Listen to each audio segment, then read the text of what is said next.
Pickaxe. This episode is brought to you by Fox One. Watch all 104 matches of the FIFA World Cup live in 4K for just $19.99 a month with 3 days free. Build your own multi-view, choose up to 3 streams, and follow player spotlights. Stay on top of every moment with live stats, highlights, and instant replays. The FIFA World Cup, streaming live on Fox One. Offers are subject to change. See fox.com for complete terms and conditions. I wrote a little song to remind you, Choice Hotels get you more of the experiences you value. The Cambria Hotel's got it all. A rooftop bar, have a ball. Bring a date, your squad, or even your mom. Book direct at choicehotels.com.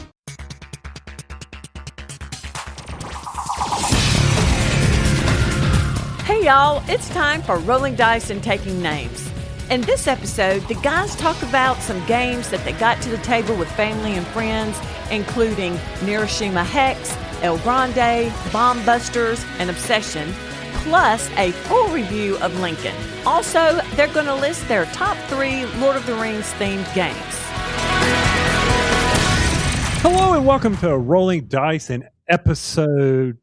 Yeah, I just screwed that up. I've only been out. You really surprised me. You came out hot, baby. Yeah, man, I was ready to go, and I screwed it up. So we're going to go roll this back again. Welcome to Rolling Dice and Taking Names. This is episode number 380. Since you've been gone, I'm Tony. Oh, geez, thank you. I was going to say, turn your gain down. You just probably blew everybody's earpieces a bit there. So, well, they can turn their volume down on their car radios, okay? Where do people listen to podcasts? Is it typically in their cars? Where does most people consume podcasts, you would think? Everybody I know that talk about listening to podcasts do it either driving to work or when they're exercising. I used to do it, basically when I was working in the yard. I would listen to them then. So, yeah. Yeah. Okay. So, we had a special guest on last episode because you've been who are gone you? for like weeks. I'm Marty. I'm Okay. Marty. Well, I'm always here. It's you, though, so I have to reintroduce yourself. Jeez. That's right. You've been out and about helping children or family move halfway across the country. You don't know what it's like to move your family across the country. I do, but yes, you do. Yeah, you do. And well, one of the things, first off, I did listen to the episode that you two do. So I did hear your comments about, yes, I heard those comments, but I'm not going to bring them up now. But I will. Well, I do want to point out that when I was listening to it, because I want to drive our count numbers up on YouTube. Mm-hmm. So every time we release, I go start it so we get at least one. I wonder if you have to listen for a certain amount of time before it calculates. Okay.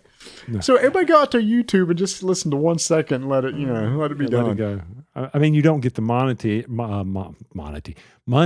from it. But then again, we don't monetize our YouTube account anyway. So, because we don't have, anyway. We would if we had enough views and stuff, but nobody listens to us. On YouTube.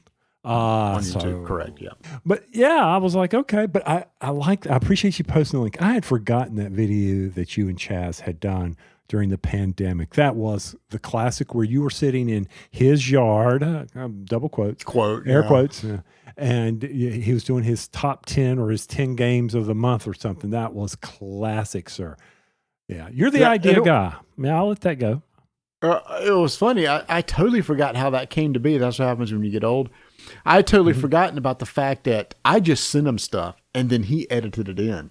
So I just said, look, so when he's talking about his list, I'm not responding to anything. I'm literally just giving blurbs that he could pick and choose in order to record around. So he did a really good job with that. And if y'all missed it, it's in our last episode show notes. I have a link to that YouTube video. And see, when I first saw it, when you released it 5 years ago or whenever that was, I thought that he had sent you a script first. Because Chaz, whenever he's recorded with us before, I remember when he would come on, he's like, well, where's the script? And we go, script? Who needs a script? Do you think we're that professional? Please. Yeah, moving story. So yeah, we made it to Missouri, to Waynesville, Missouri, which is on historic Route 66. My son-in-law got change of station to Fort Leonard Wood, which the Navy or the Army calls that Lost in the Woods. It's in the Ozarks, as I said, and it is the big education training center for the Army. I didn't realize it was like the Corps of Engineers is out there, and they get their biological and radiation classes and that kind of stuff. And I was like, this is pretty cool. Historic 66, got to see the big historic 66 signs. But most importantly, during this trip, 3 quick stories. One, we stopped in the world's largest Buc-ee's in Sevierville. And that place was, they had a car wash. That was huge. You've been there, haven't you? I know Bert's been there. I have not been to the Sevierville one yet since it opened. Because gosh. I think that's I've been to the other one in Tennessee, but not that one. Mm-hmm. And then when we passed that one, story number 2, or still part of story number 1, that one barely had anybody in the parking lot. And I'm like, what the heck? It's empty, but it's way smaller. So can we go back to the Sevierville one? The car wash, is that like an automated where you just pay and just go through it? Oh yeah.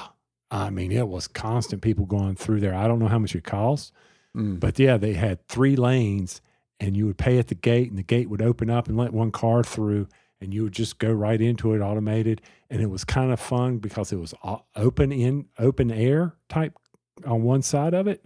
Okay. So I'm walking the dogs, and there's this the fine mist spray coming off. I was like, this is kind of hilarious, and it was loud. Oh my gosh, so loud. The World Cup's going on right now. Have you seen some of the videos of Europeans posting their visit to Buc-ee's? It is so funny. It's like, I don't get the big deal. And then when the video's done, all right, I get it. That's pretty cool.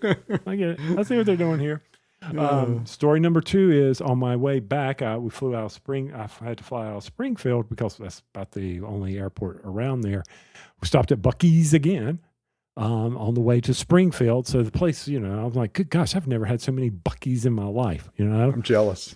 I know. Yeah. And I've tried them. I've finally decided which is my favorite between pulled pork, pulled brisket, pulled pork, shredded brisket, and sliced brisket. Brisket on the board? Yep. Brisket on the board. Of all of them, I prefer sliced brisket. I had them all. Even had a biscuit. Oh, their biscuit was amazing. Oh, I don't know if I've had the sliced. I think I've always just had the pulled sandwich, brisket sandwich. I know I like the brisket more than the pork. I do know that. Me too.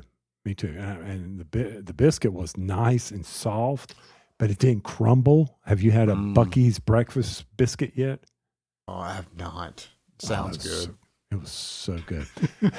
And the final story is we pull in with, I'm driving one of the cars. He's driving the truck with the trailer behind it, U-Haul trailer. And we're returning it to the U-Haul place in Missouri. And we pull in, the guy, decouples it from his truck. He lifts it off, puts it down, and then he walks over to the hitch and he lifts what's the round thing on the trailer hitch? The ball? The ball. Lifts it straight up. The nut had fallen off. You mean y'all drove? We don't without know it being. when. We had no idea when it fell off. Oh no, that could have been bad. Real bad. Because I was behind him to help block as he would go. Hits one pothole, and that thing could have come right off.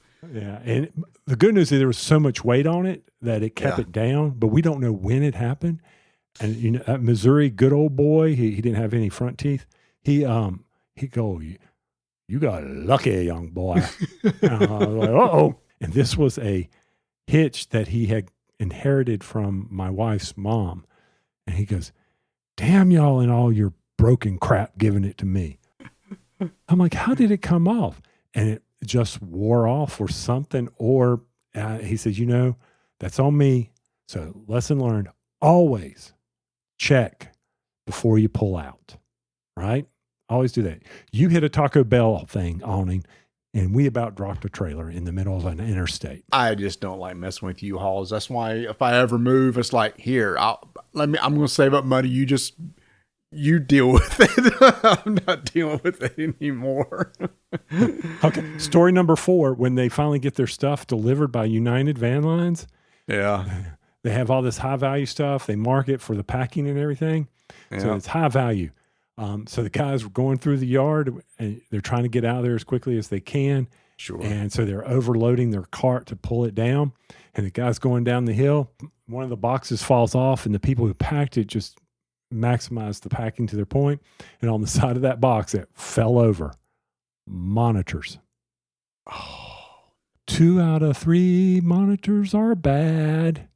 Well, is there any sort of insurance? Yeah. Okay. Good.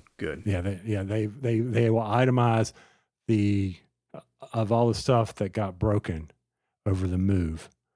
And they, one of these huge U-Hauls, man, they had 3 people's stuff in there that were moving to Fort Leonard Wood. Got it. Yep. So they pulled his stuff off, and then they had some. And I climb up there and I go, "Oh, this dude's going to be pissed when he gets his stuff." See, it had all. And I'm like, man, y'all really take a little care. But anyway. Geez.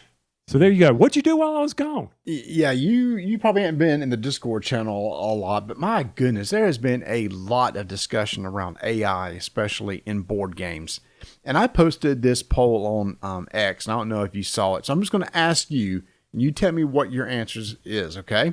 I asked the question, if you find out a tabletop game that you really wanted used AI tools in the development process, would that stop you from buying it? Okay. I followed you, but I want to clarify.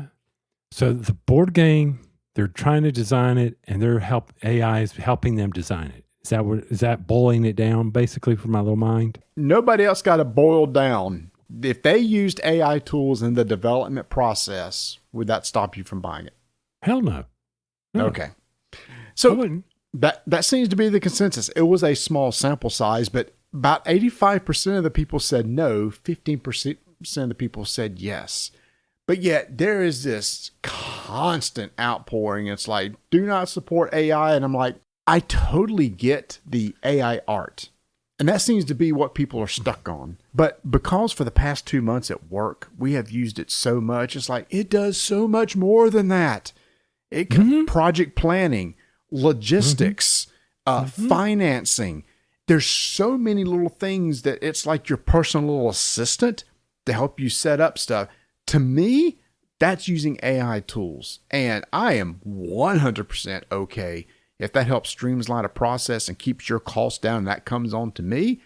If it's like, hey, we're using 100% AI art, I can see the contention there. But I think people need to realize the spectrum of AI tools are pretty darn broad. Oh, yeah. Yeah. What you're saying, yes. AI art, and I know I can get some blowback here, but that doesn't bother me as much either. But because of how much it helps me do graphics, and as long as I put in all the parameters, and I know that's taking a job from graphic artists, but when I need something in a presentation fairly quick, and I say, I need you to design me a graphic that does exactly this to help drive home a point, and yet our graphic artist guy, who's also our publicist guy, who's also this guy, he's got a workload still that's stacked on. I understand. Okay, I'm not taking you out of your job, but I will say AI can also help with a game we're going to talk about later. If I had put a rule book through that and said, make this better, that's I use that constantly. I've typed up a whole bunch of stuff, and I said, make this clear. Shoot, if you could get AI to host my seat, this podcast would be so much better. Well, I will say, there are YouTube channels right now. There's a big one that does board game reviews that supposedly they write out the script and everything, but AI basically reads it and helps them with the process. But anyway, yeah, that can be done. I tell you, the thing is that even when it comes to graphical stuff, it says, you're going to lose, graphical people will lose their jobs. There are a lot of graphical people that come out and said, heck yes, I kind of use AI tools very early on. This was a prime example. Was it? Oh God, who was it? Todd McFarlane. Todd McFarlane, right? Spider-Man, big artist, comic artist, was asked about the use of AI. And he said, I have no issues with it. He said, if I come to you and I say, I want you to design me a hammer that I might want to use in a game or comic or something, and you have a week to do so, I would rather you use some tools to present to me 50 hammers as opposed to 5. And let me pick one of those 50. Then you go off using your skills as a graphic designer and you make that happen. But if you could just give me little sketches of stuff to pick from, he said, I would much rather have more to choose from than less by you using a tool. And you as the human are saying, okay, this is crap, this is not crap. And that we had a big presentation on that where it's not going to take our place yet. I mean, because we still have to provide the inputs to get the output and to decide what is right and what is wrong. Now, for board games, I have no problem with someone who were to say, I'm designing a board game that will use this worker placement, because if you just use AI to overall to do the game and not put a lot of effort into it, we, the consumer, are going to quickly notice that and say, this is crap. It's not even worth our time, our money. Yeah, no, good point. All right. Yeah, I was just curious. It seems like there is a huge vocal, what seems to be more and more like a minority. And it does seem like that if publishers and designers don't start utilizing these just general tools, you are probably going to get left behind because people are going to be able to come out to market with higher quality products quicker than what you are. I'm seeing it right now in work. Our quality of code in the amount of time that we can develop has gone up because we have a tool that helps us analyze it as we're doing something else. It will come back and say, you might want to look at this before you proceed on.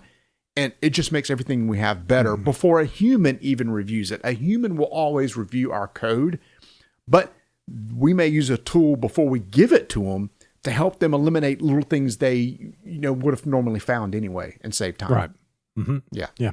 Anyway, I was just curious on your thoughts on that. I mean, again, it's just an ongoing discussion. A lot of people in our Discord channel are pretty much of the same mindset, it seems, when it comes to that. They listen to us, so I expect them to be of the same mindset. And don't get me started on AI and power, where my work is.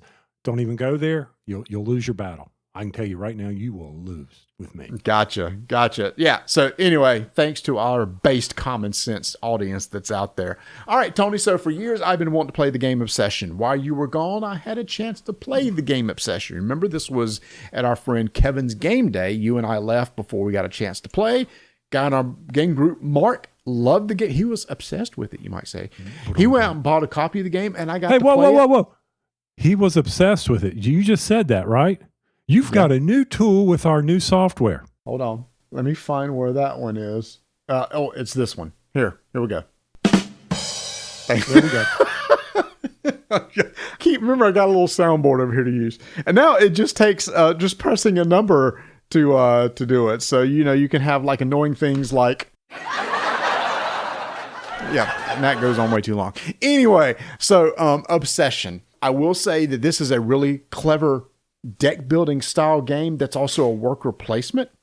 I think it's really cool how you have tiles on the board, and on your turn, you're going to select a tile to do something with that gives you a benefit.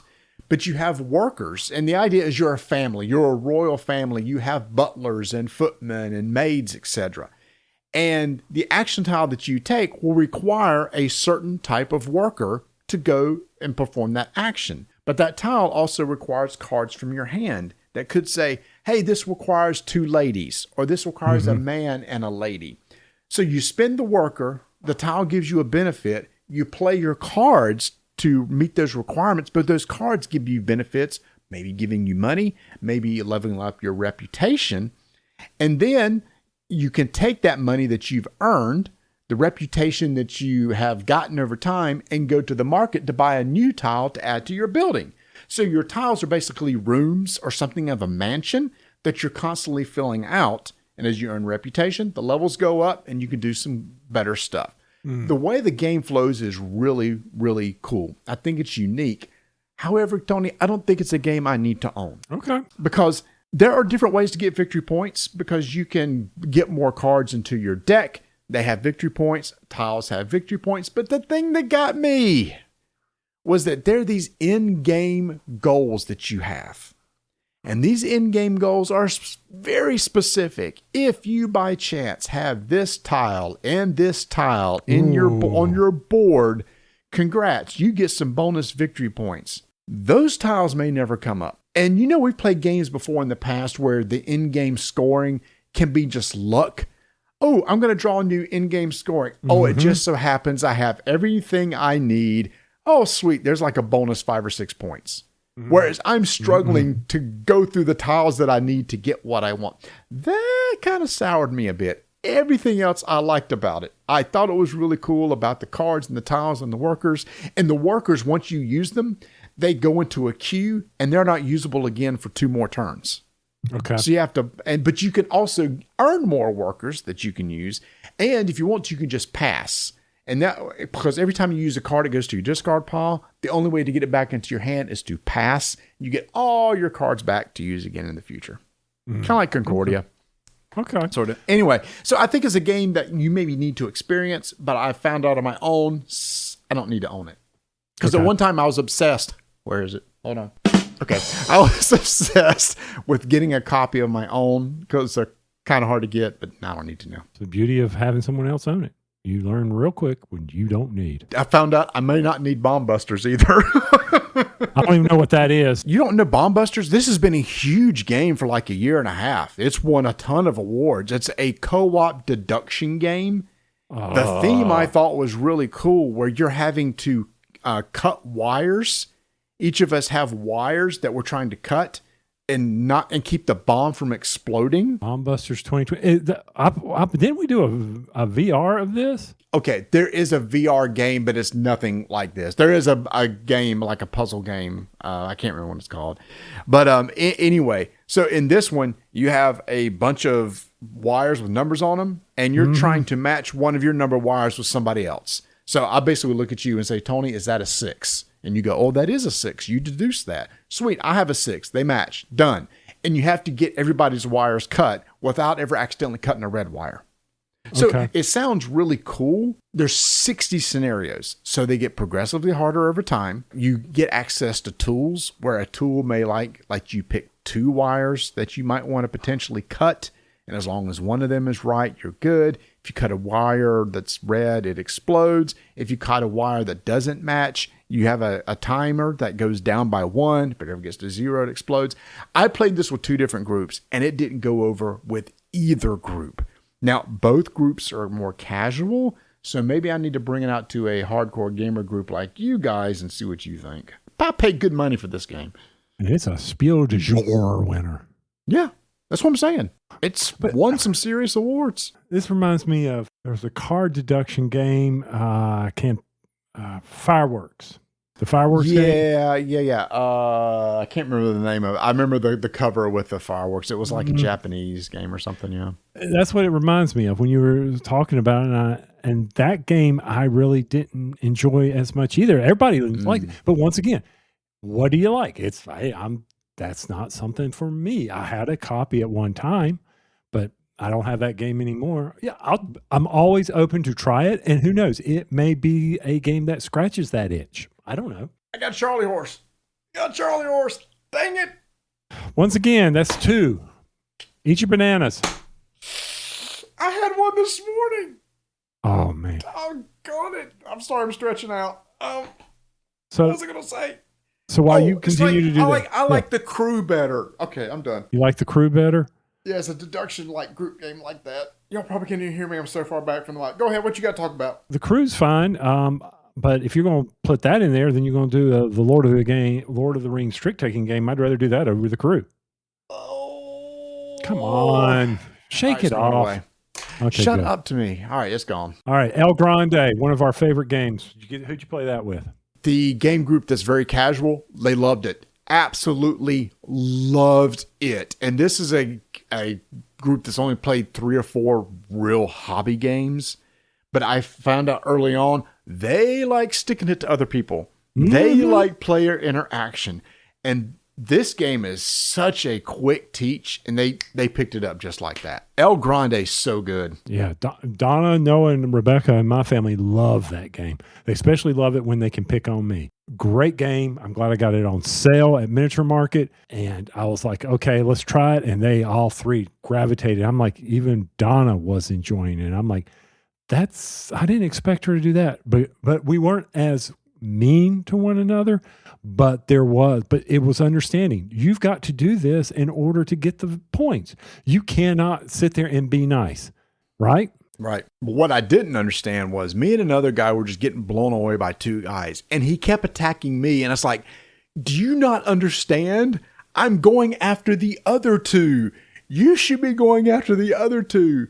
You taking me out does you no good. He's like, yeah, but you're right there. You're easy. I know I'm easy. I'm losing. You need to go after the guys that are winning. Yeah, that's not helping your case. You need to think through this a little bit. Yeah, El Grande, so good. So during the move, I did pack a few games for son-in-law and I to play 2-player games. We're going to talk about one, but the one that I've introduced him to. Two things about this game. One, you hear us talk about it all the time, Neuroshima Hex. Introduced it to him. He wasn't sure that he liked it, and this was with the anniversary edition that came out that has just the 4 basic armies. Mm-hmm. First time he played it, understanding some of the flow of the initiative, understanding how that would get resolved, he was like, hey, I'm not sure I'm getting into it. But the second time we played at the house, he was like, oh, okay, I see. There's a lot of strategy in the placement of these guys. I said, yeah, there is, in protecting the HQ. And he's really gotten into it. So I've got me a Hex buddy to play with when I'm there now. I just need to get him a copy so I don't have to chug mine across country now. And it was interesting when one of the battles we played, he decided, I'm going to try something different. I'm going to put my headquarters in the center because of what it provided. And I said, okay, you can do that. I wiped him because he could not hit my headquarters because of what I forget. I think I had the Molochs. I forget which army it was. And I just put up a barrier in front of my headquarters and he couldn't do anything. He couldn't get there. He couldn't attack. My range was wiping him out. And he's like, okay, this sucked. That did not play well. And I'm like, yeah, you don't go center. You go in the center, every side is open to attack is the problem. Mm-hmm. So, exactly. Yeah. It's like, oh, look, I have 6 sides to go after. You only have like 2 or 3. But, so pull out the anniversary edition, which reminds me, I need to go over to portalgames.com for all your gaming needs. And I need to order I thought Miniature Market was for all your gaming needs. Everybody's for my gaming needs. Gotcha. I need to order one of the play mats so that he can have it. So that I don't minimize their space. That the 2-player, version, which is the 2 armies, has the neoprene mat in it. Mm-hmm. Right. That's so I need to get that one. But I pulled down my big anniversary one with the special insert. Yep. And I opened it up and I quickly put the lid on it because all the pieces had shifted because I stand it up on its edge. Those inserts are not meant to be stood up on their edge. That's on me. I didn't realize that because mine's up on its edge, and I don't think I've opened it. So you're saying I'm going to have a bear of sorting some tokens, eh? I was just like, this is not good. I was like, oh, I don't have time to go through this. Oh, let's grab the other version. Okay, now we're ready. That's just in bags. Oh, all right, y'all. Well, look, we did, even though we didn't get to play games together, we did get to get some stuff to the table while we didn't see each other. Oh, one thing I did buy, I'm sorry, I totally forgot. I finally got myself a copy of Skull. Skull was really loved by my family. They really liked that game. Hey, do you have a copy? I do not have Skull. Get one. Your family will like it. Yeah, it's quick. Good little bluffing game sort of deal. And I bought it at the To the Table store here. He had like a big used sale, and he had a used copy there for $5. I'm like, I'll pay $5 for this, and it's great condition. So, Skull 2011. Wow. Hey, y'all. So in an upcoming episode, we have a special guest, Justin Gary, coming on to talk about the new Lord of the Rings Ascension game. And Tony had this great idea. Before he comes on, why don't we list our top 3 Lord of the Rings games of all time? So we're going to do that next.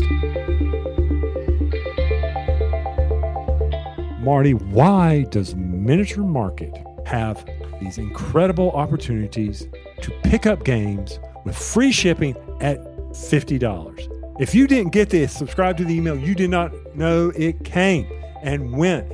It occurred over the weekend of January 19th through the 22nd. I'm like, y'all, that alone made me go out and look on their website. Thank goodness the things I wanted were not in stock, or they would have done it. But oh, wait, Lords of the Waterdeep has just been re-released, and it is now in stock there. So both Skullport and Waterdeep are there, and I got to ask you, this is a Miniature Market ad. Should I get that from Miniature Market and with free shipping, $75 for both of them? 100%. That is my, like, if I want to teach somebody a worker placement game with just a little bit more, that's the one I go to. Mm-hmm. You couldn't get it before, but now that the re-release has occurred, and I was like... And I don't believe there's anything different about it. I think it's the exact same production and everything as before. But yep. I recommend it. Had Miniature Market, had I not received the email, and had they not offered this incredible opportunity to get free shipping at $50, I would have never gone out there and looked at view all new stuff and seen that to make me make a decision. It's probably all sold out now. But head over to miniaturemarket.com. Top 3 Lord of the Ring games, Tony. I suspect that we'll match on 2 of the 3. I don't know about that. Oh, okay. But, and now these are the games that I've played, because there's going to be, everybody's like, well, why didn't you include this? Because I've never played it. That's why I know that it's at least 2 of the 3, because I know one of mine you have not played. All right, so I'm going to let you go first. We'll go with number 3. War of the Ring. I know for a lot of people that's probably number 1 on their list. I just don't have as much experience with it. But what I do was absolutely amazing. It was a fantastic experience. You feel like you're playing through the trilogy. It looks great on the table, especially because I bought the enhanced edition, stuff like that. So solid game. I just wish I could get it to the table more often. Number 3, War of the Ring. Did I play that one? You have not played that one. I didn't think I had played that one. All right. So my number 3, Lord of the Rings, Journeys in Middle-earth. Okay. I was not expecting that. So let me remember correctly. Is that the Fantasy Flight game that was app driven? Mm-hmm. The co-op game. Okay. The co-op game. I really enjoyed that one. I still have it on the shelves. I wish I could get it out. It's the dungeon crawl feel that I love in a game with the theme on top of it. The times I've played it, I've really enjoyed it. It's beaten me a bunch of times, beaten me down, but I wish I could get a steady group to play this. So, because I think you can, it's been so long since I've played, I think you can level up your characters and things like that. So anyway, dynamic, the hexagons, dynamic landscapes. You've got an app that's driven, that's always being updated. So I'm thinking they're always making improvements. I doubt it's being updated anymore, but yeah, I don't know. Who knows? Here's one of those things. If we had like a regular time to sit down and do stuff, I would definitely include that in the rotation. I enjoyed that game too. When it comes to app-driven games like from Fantasy Flight, I prefer that one way over Mansions of Madness. I think Lord of the Rings is much better. 5.5 years since my last play, according to my logs. Yeah, I know. That's what I'm saying. That's one of those. See, that's why we need the weekend in the cat. You know what we could do? Literally, we could have a Lord of the Rings themed game weekend somewhere. That would be a blast, actually, to play nothing but Lord of the Rings games. They could be head-to-head co-op. There's so many different ones. Yep. All right. Number 2 on my list, which is also from Fantasy Flight, is the Lord of the Rings LCG, the living card game. Absolutely freaking love that game. I still have the trilogy. I would love to sit and play through and find a group and play through each of those saga expansions, which each saga is basically one book. I think that would just be an absolute blast. Such great memories of that game. Still got all my cards. Some of the best graphic art design art I've ever seen on a card. Loved it. Okay. My number 2 is the one that, of course, got us into gaming, which may be your number 1.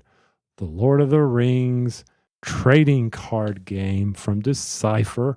We can't get it. So the reason why it's not number 1 is because you can't get it. But there's just so many fun memories. And still, and you and I always talk about this, one of the best mechanics for a trading card game that we've experienced with multiplayer. Yes, convince me that it's not. It's just so good. And I hate that it went out of production. You and I are constantly trying to talk some of the publishers into, hey, you got another opportunity. I think you could probably res this. I think the rights to the copyright have died. Well, and see, here's the thing is, Asmodee has the Middle-earth license. They are starting to pump out games with Middle-earth, and none of them, okay, Ascension's a card game, yes, but none of them are like a game like that. Like, CCGs are hot. Lord of the Rings themes still sell well. If not, they wouldn't have invested in these Middle-earth licenses to be putting out all these games. You talked about one of the best multiplayer experiences. For CCG, the best resource system I've ever played. Because basically, you can contribute as many resources as you want, but your opponent gets to use those resources back to you. It's amazing. It's amazing.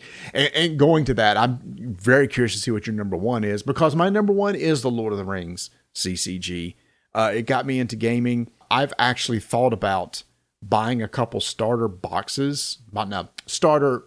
decks and teaching Mark and Bert how to play, just to experience that 4-player multiplayer again, for that reason only. I've got two. I've got two of the starter decks. The other starter decks are like $15, $20 a piece. They're on eBay. I may get them and just see, would you guys at least try it? I just want to experience it one more time. Yeah. Yeah, and it's so it's straightforward. Yeah. You sure you want to go down that path a little bit farther on that fellowship? I think you should. It's one thing that we loved about Netrunner, the push your luck exists in Lord of the Rings that we liked in Netrunner. You sure you want to keep running on that server? You're going to really flip over that next card? You sure you want to go to that next site? You think you can do it? Go ahead. Go for it. Let's see what you got. Let's see what I got. Yeah. That's right. So good. What's the river going to hold? What's that flop going to show for you? Huh? And I get to refresh my hand and you don't. So go ahead, right, mister. Go for it. Let's see how well this plays out. We can reset this game real quick and try again. Come on. I'll take this win. Oh, well, my number one will probably floor you here, and that is the Lord of the Rings trick-taking games that have just started coming out. That's your number one? And here's why. Because I have gotten other people to play that who like the crew and that kind of stuff, but this gives me the theme that I like, and I will always love trick-taking games. They love trick-taking games. They get to experience it. The stories have been really good. The challenges have been really good. We need to finish the first one and finish the Two Towers. I want to see how they're going to do. When we did the Two Towers and some of the challenges that were in that, I'm like, how did they do this? How did they go from the Fellowship to the Two Towers and make it, bring that theme in? So I can't wait for the Return of the King, and then the Hobbit. What are they going to do? They could keep going down this path. I know there are a ton of other Lord of the Ring games, the War of the Ring, Shadows, all that stuff. Once again, I have not experienced them. I'm sure if I did and I had a strong game group that would always be playing these things, they would be up there. But for who I game with, this is number one. If you say, I'd like to play a Lord of the Rings game, I would say, let's just play this trick-taking game. I can teach it to you in 5 minutes. And they go, let's do the next story. Let's go to the next chapter. Mm-hmm. And they, wait, I remember this in the movie. Oh, wait, I read the book. This is so cool how they're doing this and how it's themed. One nice thing about that is the replayability of it. If you finish, again, what's coming up, but you still have to work within the group to get through a chapter. You still got to play your stuff right and store it. It's not a solved puzzle. It's like, great, you kind of figured out what to do this time. But I will say that if I was to do an honorable mention, that this may go up over the years into my top 3 is the Lord of the Rings Fate of the Fellowship that came out last year. The Pandemic? Which is Pandemic Lord of the Rings, which I think is really, really good too. It almost was number 3, but I was like, okay, I've got Pandemic. I'm not going to be able to convince people to play that like I can the original Pandemic, and because they're so familiar with it, because they don't have that. It was so hard. Let me just say that. It was a very hard game. I don't think we've won it yet. And I'm like, okay, if I'm going to play a game I will never win, I'll just put out Robinson Crusoe from Portal. ShopPortalGames.com. for all your gaming needs. Oh, yeah. So anyway, y'all, there's our top 3 lists. Again, you surprised me. I thought I would know 2 of them. I did not. I thought the LCG would creep in there for you, but it didn't. And I was surprised that you trick taking at number 1. Mine was pretty predictable, but that's pretty good. That's pretty good. So y'all, let me ask y'all, what are your top 3 Lord of the Rings themed games? Head over to our Discord channel, to our episode section. Let us know. All right, we got another game to review, Tony. This one kind of came out of the blue. Was not expecting to do this episode, but you and your son-in-law played a game from 2018 called Lincoln from Martin Wallace. And you've played it previously. You and I have never played it together. And so you were able to convince your father, who loves playing the war games with you, to play it as well. And I remember I purchased this probably maybe 3-4 years ago. It was on sale, a deep discount sale somewhere, and y'all raved about it. And I was like, okay, well, maybe it's one that I could get Donna to potentially play. After I've played it, no chance. There's not, no, it'll never happen.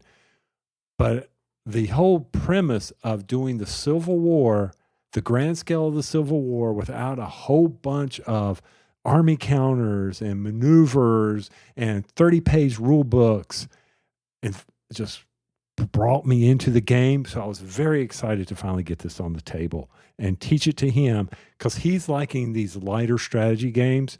He does want me to get Cuba Libre on the table with all of us, the 4 of us.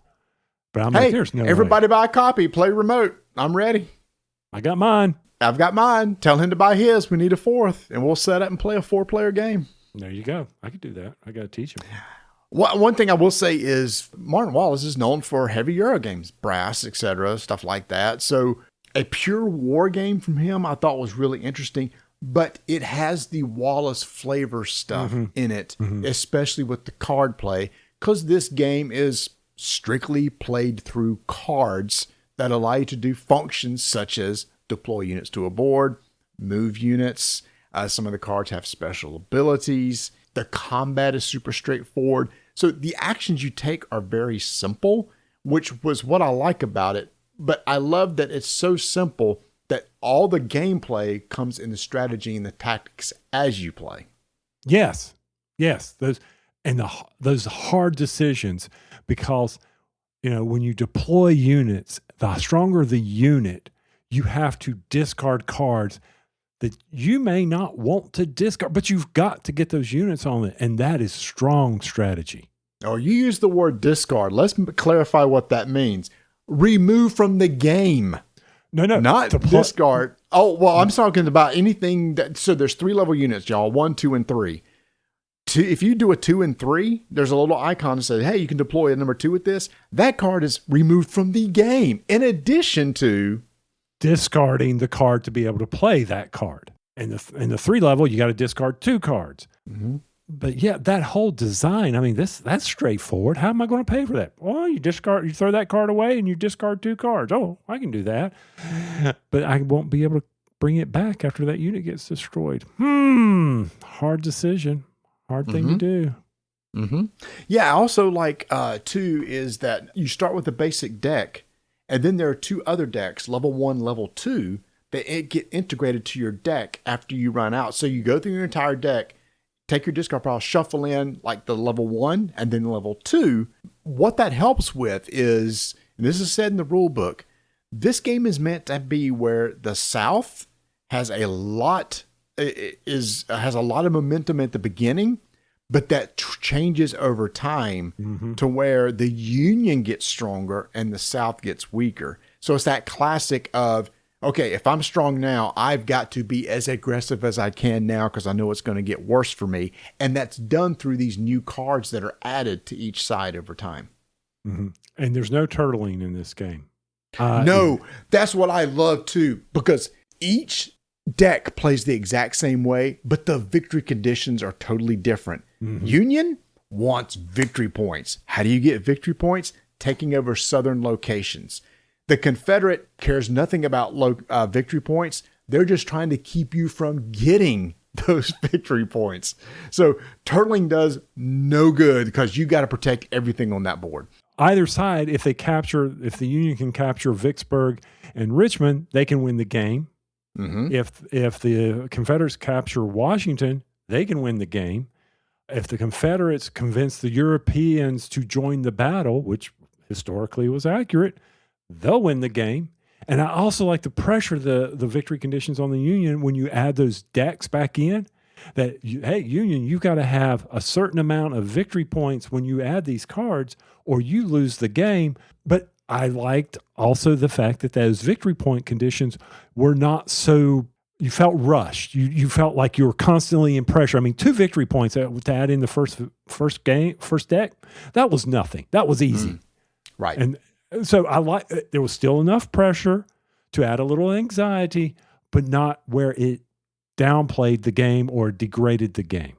Yeah. And also, too, it's really interesting, too, that after the third time that the Union would have to shuffle, if they don't have 12 points at that time, they lose the game. Mm-hmm. The South can retake positions that gave them victory points and take victory points back from them. And the South, after 3 rounds, it doesn't matter. They can keep shuffling their deck on and on. But remember, as you put in those higher cost units, your deck is getting thinner because you're having to remove those from gameplay. Now, strength of just 1 tokens, those stay in the deck. Those aren't discarded. There's one other track I like, Tony. Was it the barricade? Yeah, barricade. Barricade track. The naval barricade. Yes. Here's what's cool. The hand size of the Union, always 6. The South's hand size starts at 5. But as the Union plays cards that will progress a token on the barricade track, that also dictates the hand size of the South, the Confederate. It'll go from 5 to 4 to 3. So if they put a lot of pressure on that naval barricade, the South has hardly any cards at their hand towards the end of the game. It also gives them victory points. The Union gets victory points moving down the barricade, which helps them in their end game as well. So it's a rush for the South to try to either take Washington or build up a strong front line, because when we talk about the battles, and I'm going to go ahead and move to that. I know in our new way of doing game reviews, we're not supposed to go hard rules here, but a battle is so straightforward. You want to initiate a battle, you move into where someone else is, or you do an attack action, and you play, if you're attacking, you have to play a card that may have a leadership value, which helps add to your strength. So you total up the unit strength plus the card. You compare it. If you win, yay! But you still lose. You still have wounded soldiers who are killed. Mm-hmm. And if you win, you round down. If you lose, you round up. Well, you didn't do the math. So if you win or lose, you're going to divide by 2. Losing, you round up. Winning, you round down. So let's say, for example, if it's just 1 token versus 1 token, the person who wins doesn't lose a token. The person who loses a token. So I like that. You go into battle, you are probably going to lose somebody. But the thing is, though, there's a chance that the loser is going to lose an extra one. Yeah. And there's always a chance for the defending army to withdraw if they want to. I like that because, hey, I'm making sure, okay, I'm going to lose my position here, but maybe if I withdraw, I can come back and fight at a later date. I mean, there was just so many little rules and strategies here that the game really resonated well with me as far as a military game. Yeah, I agree. So the nitpicks, and honestly, there's really only one, the rules themselves and the rule book. Ooh. And it really came down to this one decision that Martin Wallace made. Every location on the board, side note, the graphical design of board is amazing. I don't know why every, like GMT and all, you guys, you can make some incredible looking boards. Lincoln is one of them. I think PSC Games was the one that first put this out. Yeah. Unfortunately, it's not available anymore. If you want this, you got to order it used. But anyway, so the board looks great. The thing is that every location is split into 2 halves. This is where we were extremely confused because potentially enemies could reside in the same location. One's in one half, one's in the other. And what happens is this withdrawing, moving into one half where you are, they aren't, or vice versa. How does a fight start? How do you retreat? I mean, there was a lot of questions. And Tony, we spent like 30 minutes before we hit the record button trying to answer our own questions from our own games. And I don't think we got everything answered perfectly. No, we didn't. No, it was probably the biggest challenge of positioning the armies based on that rule book. What does it mean when you move into a location? I mean, we got, I would say, 75-80% of it correct when we played, my son-in-law and I, but we did have some, okay, does this mean what we think it means? You know, so without being able to find it and without sitting there for 15 minutes researching it online of, would you say how many rules questions there were on BGG Forum? Over 200? Over 200 threads on rules questions. Yes. Yeah. I'm like, I don't want to do that. We'll go ahead without, I don't think it will break the game too much because of how well it's designed to play it this way. And that's what we did. As long as we were consistent, it worked for us. Now, it could have been probably maybe better if we were doing it wrong. I don't know, but it worked for how we played it.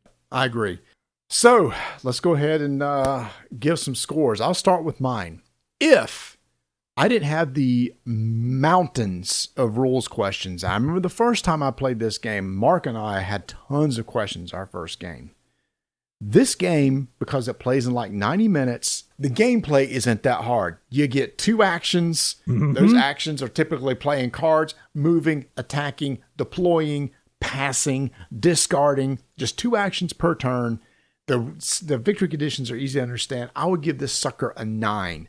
But the pain of trying to determine what rule is, I mean, supposedly new rules have come out, but I don't think they're any clearer. I'm going to knock this down to a 7. But once I get these rule sets totally understood, it will climb back up again. But now I got to say it's a 7. It's a 7. All right.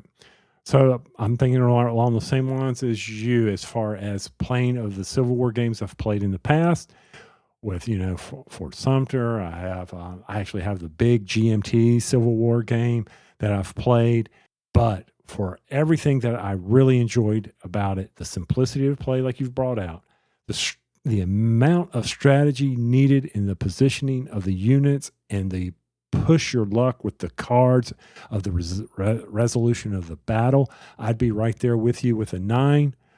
But the rules questions really hurt, so I'm going to have to go with you as well. This is a 7, probably. I'll tell you what, we're going to knock it down even more. We're going to go to a 6 because of that. Wow. It was just so hard. It was 6. It took away a lot from what we enjoyed. I can see you going down to a 6, especially after we spent 30 minutes literally trying to resolve the split location. That it all came down to that of what happens if there's only one army there, what happens if there's 2 armies there. It was just because every location you can come in from 2 sides, one from the south, one from the north. Right. And it depends on which side you came in. No, it is the brilliance of it. I just wish it would have been clarified in the rules more. And I've already asked a ton of questions at BGG. I'm waiting for the resolution of those answers, but I wanted to review it while I was in this mind state of this is very frustrating. And if you want to get this game, be prepared to spend time asking questions, which is what knocked it down for me. If I understood the game 100%, 9 easy. I love the theme. I love historical games. Very thinky. Card play's brilliant, but it's just too hard to decipher. Yeah, I'm with you. All right. That is Lincoln. Unfortunately, it's no longer available, but you can find it used. Well, I actually looked it up. You can find it used for $25 to $30. Actually, it's not that bad. It is a Martin Wallace game. So expect that Martin Wallace type of gameplay.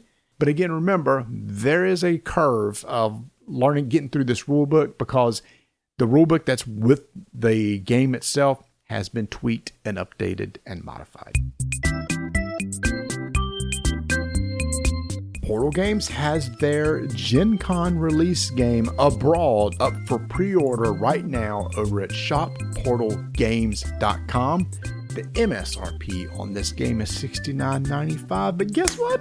guess what? If you pre-order from shopportalgames.com, you get it for $49.95. That's right, save $20. And you go, well, Marty, what is a brawl? Well, I've heard if you like games like Ark Nova, where you got tons of cards, in this game there's 240, and you're trying to build combos and engines and collecting cards to achieve your goal of having a successful 3-week tour across Europe to have be able to see the most prestigious sights around as you go around the continent, then this might be something that you're interested in. Instead of animals and zoos like Ark Nova, now you're going to take a European vacation. And if you haven't ever watched that movie, that's really worth going to see because it's still really, really funny. So if you're interested in a brawl and you like these other games like Ark Nova, make sure to check it out. You can pre-order it right now over at shopportalgames.com for just $50.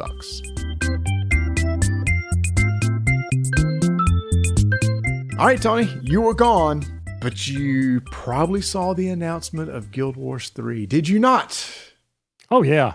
Guild Wars 3, I was on the YouTubes. I knew it was coming out on that Friday.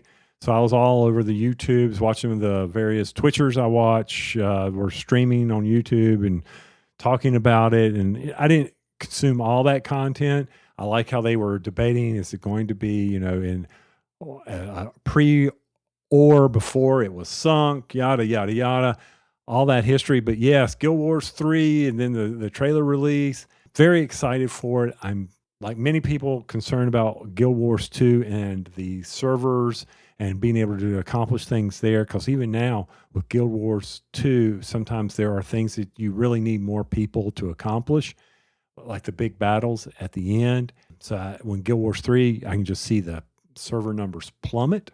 But right now, they skyrocketed with the Guild Wars 3 announcement. But I'm very excited for it. I will be there day one. I will be taking paid time off to play it. And I don't know if you've been, there's Guild Wars 3 website now. Mm-hmm. And they're starting to kind of just trickle feed some stuff. Colin, who is the head of the studio, released something this past week I thought was really interesting. Guild Wars 1 is considered what they considered a cooperative action game. Guild Wars 2 is considered more of a pure MMO. He said Guild Wars 3 is going to fall right in the middle between the two. Not a pure MMO, and not like it used to be with Guild Wars 1, because they don't want this to feel like either of the other two. So they're taking some of the things from each one and putting them together. What that means, I don't know, but they already have one thing that I'm very excited about, and that is skill hunting. I missed that from Guild Wars 1. Oh, I hadn't heard that. Oh, that's fun. You got to go kill certain ones to get. That was fun in Guild Wars 1. I like that. Yeah. That is because if it felt like, instead of me just grinding till I can get to this level to unlock this ability.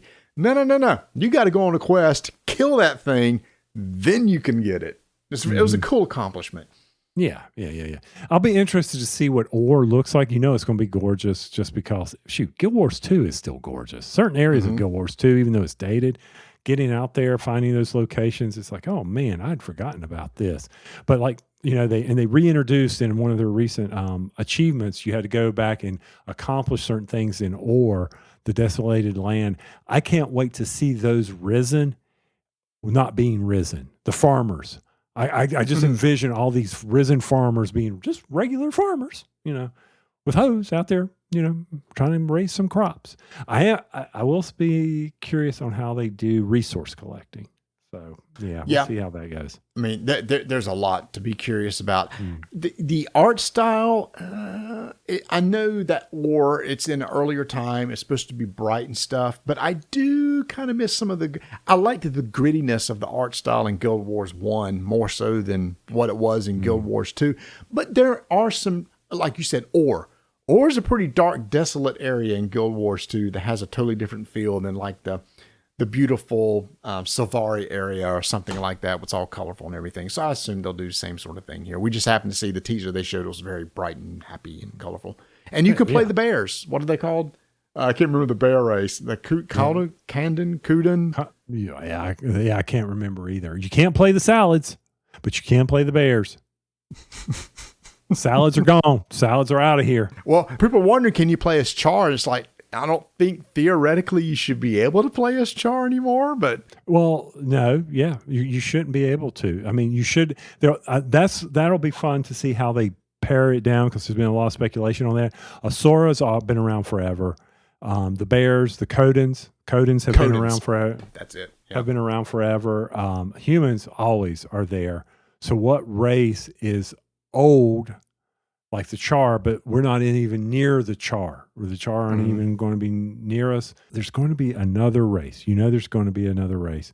And I'm excited to see how the professions play out. So, yeah, and they've also confirmed too, just like the other two, you pay once, no monthly fee. I love his idea. Hey, we're competing with thousands of great games. We just always want to be here for you for when you want to come back and play for a bit and take a break, go play another great game and come back to us. And that's exactly what I do. It's funny. I actually look, even though Guild Wars 2 has been out longer than Guild Wars 1, I have twice as many hours in Guild Wars 1 as I do Guild Wars 2. I'll have to go look and see what I got. I know my Guild Wars 2 probably will eclipse it because of how much I've been doing every day. With 15 minutes, it does add up over time. 15, 20 minutes adds up. Speaking of which, while you were gone, I finally have it. I finally have a Sky Scale mount, and that was brutal. Brutal. That was the least fun quest line I've ever done. Hey, go here. Go here. Oh, go fight these guys and hope something drops. Oh, hey, you want Sky Scale food? Great. You can go buy it, or you can once a day get that one ingredient that you need and take 12 days to get all of them that you need to get the ingredient. Oh, here's the thing is that when I first started this, I said, screw it. I'm just going to go buy it because they were only like a little over 2 gold a piece. So I went on the market and say, look, I'll just buy 12, 2 gold a piece. Somebody ended up selling me 3. It's like, why haven't I sold anymore? After Guild Wars 3 was announced and there was a huge spike in people coming to play the game, it spiked the market for Sky Scale food. So now it was going to cost well over 3 now to get one. And I found out I'm as much of a cheapskate with fake money as I am with real money. It's like, screw this. I'll just go 9 days until I can get it. I'm in no rush. And that's what I did. That's what. So keep in mind, if you do the achievements, then you can get, like right now, if you turn in 800 achievement points, Wizard achievement, if no one plays Guild Wars, y'all are just tuned us out completely, you'll get 80 gold. So that's a quick way to get gold every time they release the achievements. Hey, good. At least you didn't have to do the Sky Scale like they had to do it in Living World 4. You would never have gotten it. I would never have gotten it. Because I ain't got time for that crap. Several hundred gold. Well, even once you completed everything else. And then, so I got to give credit to my youngest son. He's the one that did it. And it's like, okay. I said, I can do this too. And he sent me a link to the place that he just followed. He did have to help me out too. There were 2 places that you had to go for random drops that with the character that I was trying to unlock it with, I had not been to those 2 spots. So he got online and basically I sent him a link to the waypoint. He went there, then I teleported to him, then went to the other and teleported to him so I could get those 2 locations. Okay. Wow. Oh, and I'll tell you this. I will never finish Secret of the Obscure. I swear, if another quest is me, just go close some rifts. Don't you want to go? I hate rift closing. Where is it now? It's over there. Let me get it. Oh, it just closed. Where is it now? Oh, it's on the other side of the map now. Yeah. Okay. All right. What else you got for me before we close this thing out? All right. What was it? So, Guild Wars, everything's Guild Wars. Guild Wars 1 mobile comes out this week. Oh, okay. Okay. Free. And they just announced a Guild Wars 1 digital CCG, which is kind of like Hearthstone. It may be stupid, but I'll try it. Yeah, I will too. Anything. Yeah, that's fine. I'll do that. Yeah. Give me some char. All right. Keyboard. What about this keyboard, dude? Thank you so much for recommending this mechanical keyboard that I have in front of me. It? Number 1, this sucker's heavy. I guess it's like, oh, that's right. I mean, membrane switches are pretty light, but mechanical switches have some heft to them. I was like, dang. And the first time I used it, I said, like, I'm teleported back to the 1990s. This is what it used to feel like back then. But I've gotten used to it and love it. I love it. I see why gamers want this over a membrane keyboard. Oh yeah, I switched to it. I was tired of the delay with the wireless. I said, give me a wired keyboard. I don't care.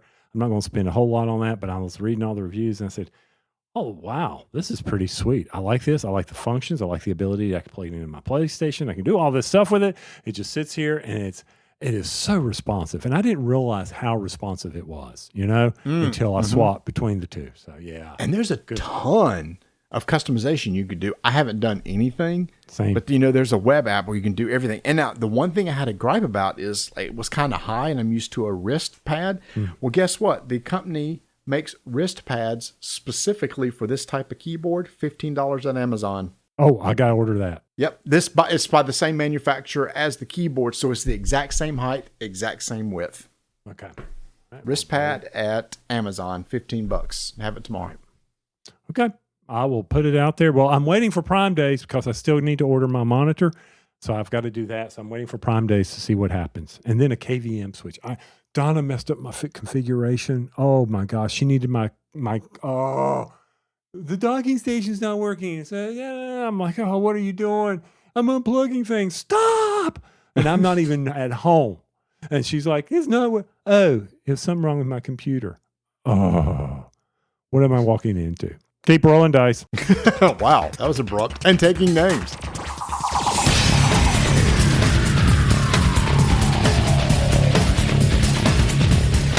Hey y'all, thanks for listening. Make sure to go out to our website, rolldicetakenames.com. There you can find all our socials. Go follow us on social media, interact with us. Come join our Discord channel and let us know your top Lord of the Rings games. We would love to hear them.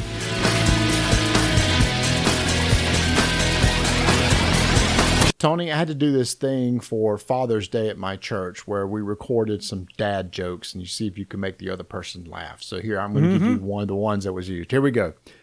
I asked my dog what 2 minus 2 was. You know what he said? Woof. Nothing. Because dogs don't talk. It's about the reaction I got from my opponent on that one too. Okay. That's good though. I like it. I'll leave the jokes to you. No, fine. No, that's it.